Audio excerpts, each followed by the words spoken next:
अरे पाई गया भौजी के भुलाई गया भैया गजब का बिजुली मैया छिनरा तो तू है बिजली दत्ता। ए बिजली भाई, अच्छा यही नाते एक दिन भौजी के आवत रहीन का गाना रहीन, अरे झांकई सावती के मुहारा, अरे झांकई सावती के मुहारा बालम मरे हमारा निकरी गए, झांके सावती के मुहारा बालम मरे हमारा निकरी गए।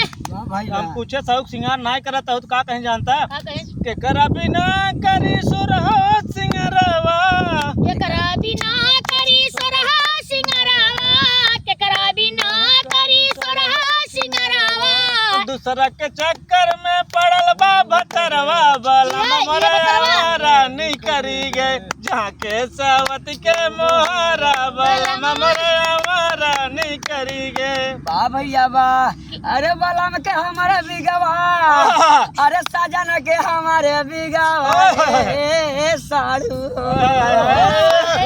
अरे बालम के हमारे बिगवा, अरे बालम के हमारे बिगवा लैया उठाई हो बालम के हमारे बिगवा, लैया उठाई हो बालम के हमारे बिगवा। अरे आयल ये बिगवा के जबाना, आयल ये बिगवा के जबाना, हमारा देश घर में लुकाना, आयल ये बिगवा के जबाना, हमारा देश घर में लुकाना। मिर्जापुर में मारस, बनारस में मारस, जौनपुर के लगल बा निशाना, मरदा सब घर में लुकाना, आयल ये भेड़िया का जबाना, मरदा सब घर में लुकाना। आयल हा भेड़िया के जमाना, मर्द सब घर में लुकाना।